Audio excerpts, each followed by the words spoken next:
Hello, Phillies and Gentlecolts. It is DJ Dub here. As you've probably already guessed it, will be the second reader on Pinkie Pie's channel, which will soon be changed in January. So for today, we'll be doing a reading of Blackout Shelter. So Chapter 1's name is Old Management. And we will get started now.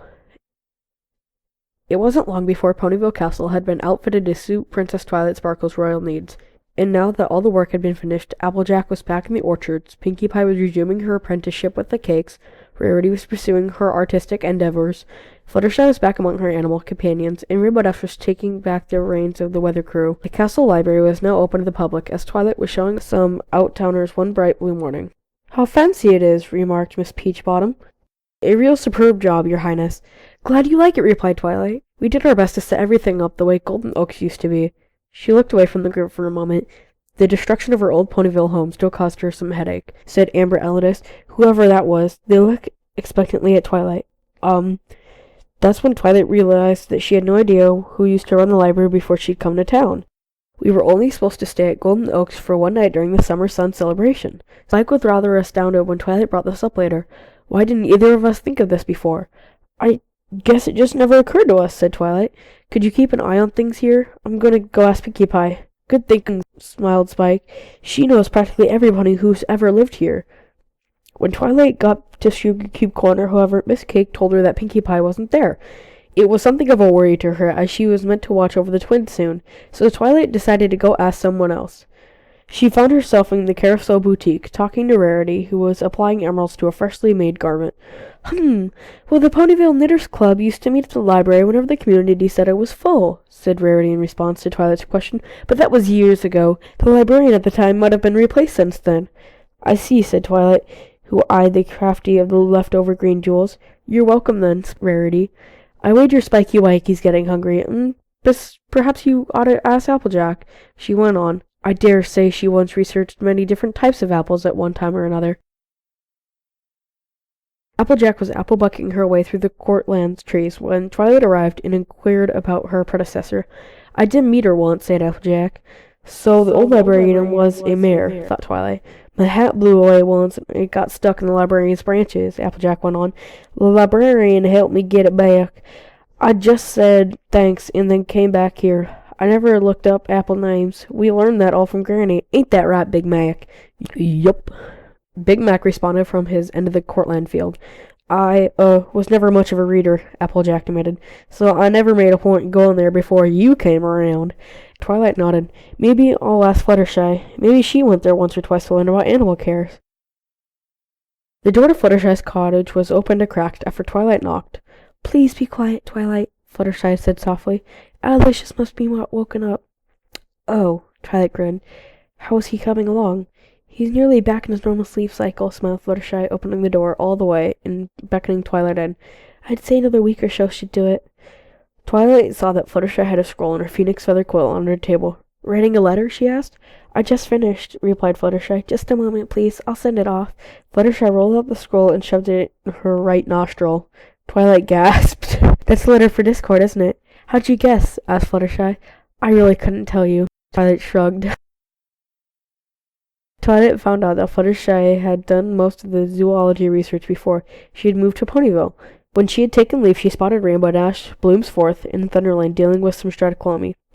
"No harm in asking her," Twilight said to herself, taking flight and approaching Rainbow Dash. She asked her if she knew who ran the library before she moved in. "Do I look like an egghead to you?" Rainbow Dash replied. Twilight frowned and turned around to the ground.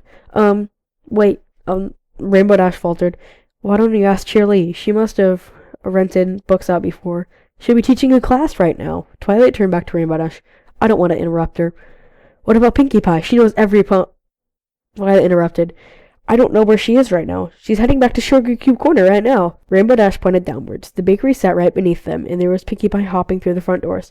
"Oh, perfect! Thanks, Rainbow Dash!" Twilight waved as she descended into town. When she entered Sugar Cube Corner for the second time that day, she found Pinkie Pie awaiting an order from the mayor. Pound and Pumpkin were crawling all over her. "What's up, Twi?" she beamed as Mayor Mare took the leave with her large butter tart. Pinky, do you remember who worked at the library before that summer sun celebration where I came to Ponyville? Asked Twilight. Pinkie Pie pondered. Oh yeah, her name was Tuckaway. She was a Pegasus pony with a green coat, white mane and tail, and red eyes. Her cutie marks with a fox's feather, scratchel with brass clips in blue, and green with a red hook in it. Her birthday was 3 weeks in 4 days before you came to town. She had a 1-week return policy for every book and...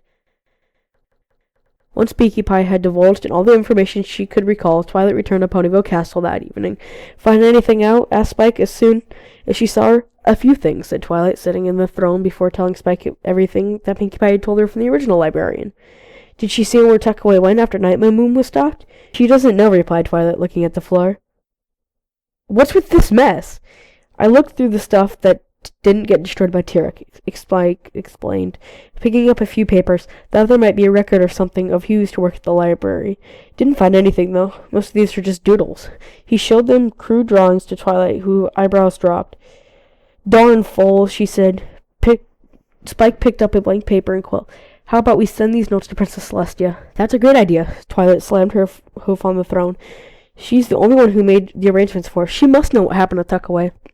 Minutes later, Spike had written down Twilight's query to Princess Celestia and ignited it. I gotta say, I much prefer our own method of sending mail to Fluttershy's, Twilight said. What's that? Asked Spike. He was soon sorry he had asked.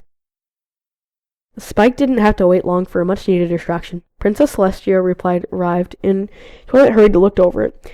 She said it was pure coincidence that we were sent to the library, she told Spike. Tuckaway was keen to move out for some reason. She was so happy to leave Golden Oaks permanently, even though Celestia had only asked for one night. If she had returned after that night, other arrangements would have been made for our permanent move to Ponyville. She wouldn't miss Golden Oaks then, said Spike. At the moment, the baby dragon walked over to a mini fridge and pulled out 2 bottles of cider.